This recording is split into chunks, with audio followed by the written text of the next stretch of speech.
hay escenas, son escenas que nos va contando este general, que tienen que ver con estas, incluso el pelearse entre ellos mismos sin saber que se están balaceando en la misma zona en la noche, ¿no? O que en los mismos se encuentran los trenes, ¿no? Y no saben realmente si es el enemigo o no. Son peripecias, ¿no? que nos hablan de estos actos fallidos de los generales y que tiene que ver, según yo, mucho con esta no educación o que vienen de este tipo de formación, ¿no? Más de la barbarie, ¿no? Exacto. Entonces, con un humor, vuelvo a repetir, maravilloso, porque las escenas que nos está brindando pues es comedia ácida, ¿no? Es un humor muy inteligente, me parece, y no es necesario de verdad tener que saber sobre historia, no, al contrario, yo creo es irnos a dar cuenta que esta parte que nos están brindando Ibargüengoitia, fundamentada en memorias de generales escritas verdaderos, de exgenerales, pues nos brindan la otra parte de la historia que es muy interesante conocerla.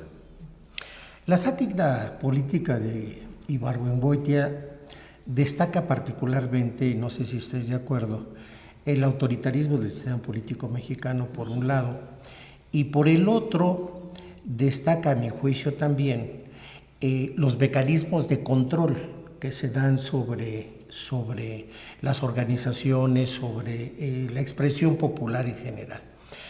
En el caso de la adaptación que estás haciendo de esta obra, ¿has tenido algún interés en reflejar algunas circunstancias del momento actual que tú te pareciera que se están reproduciendo, que se están dando? Digo, por ejemplo, cuando se habla de la construcción del sistema político mexicano, tendríamos que reconocer que uno de sus frutos, llamémoslo así, es la construcción de un partido hegemónico.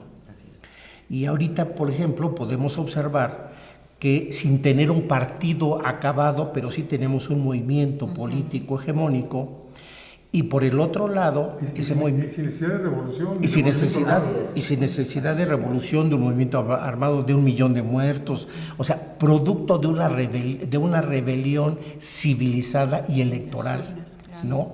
En donde se construye una nueva mayoría, y esta nueva mayoría hace un planteamiento, como lo hizo en su momento la Revolución Mexicana, un movimiento que tiene una definición de un país a buscar. Entonces, en ese sentido, no sé si, dada la importancia pues de estas coyunturas, en tu adaptación has tenido alguna previsión en este sentido de este horizonte que estamos viviendo. Sí, desde luego. Hay varias escenas que me vienen a la mente. Una en particular, hay una escena en la que llega, nuestro general principal es José Guadalupe Arroyo. Tiene un amigo que se llama Germán Trenza, y Germán Trenza siempre viene a darle las noticias, ¿no? Importantes de lo que está ocurriendo con Vidal Sánchez, que Vidal Sánchez está representando en ese momento al presidente. Entonces, hay una escena que para mí es un reflejo sin duda actual. Llega Germán Trenza y le dice, oye, ¿sabes qué? Que Vidal Sánchez quiere unificar a todos los partidos en uno solo, para formar el partido único, el PUC. Entonces quiere unificar al MEUC, al FIUC, al MENFRO, al SRPT, al SPQR, ¿no? Y ahora quiere el PRIIR y al PIIPR, ¿no? Y le dice, a ver, tranquilízate, Trenza, ¿no? A ver, piensa, nosotros, ¿qué ganamos de todo eso? Dice, pues, ¿cómo qué? Pues la presidencia, Lupe. Pues si tenemos un buen candidato, la campaña va bien, ¿qué nos puede faltar? Piensa, le dice Lupe Arroyo, cuando venga la repartición de bienes, no va a alcanzar para un partido tan numeroso como este, ¿no? Esa es una cosa, estaba yo comentando aquí atrás, que a mí me tocó votar en Hermosillo, estas elecciones.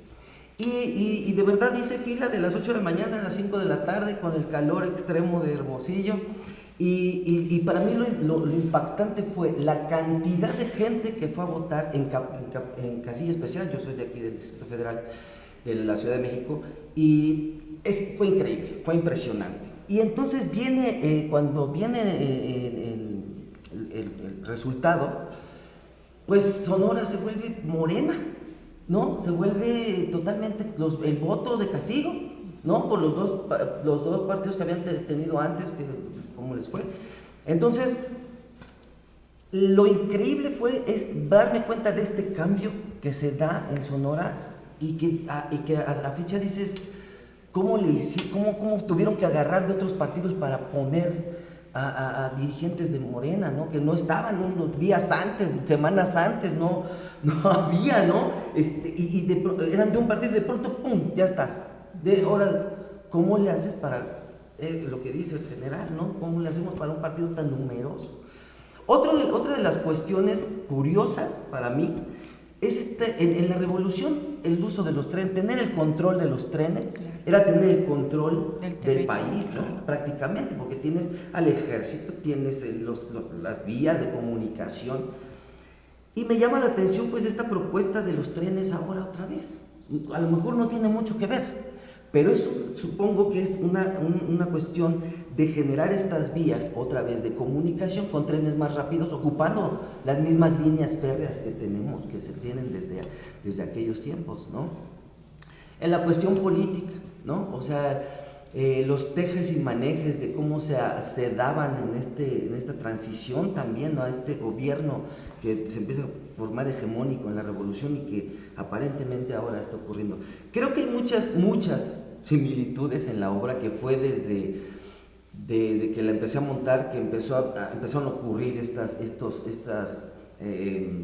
pues similitudes con lo que estamos viviendo. O coincidencias. O coincidencias, exactamente, coincidencias más que similitudes.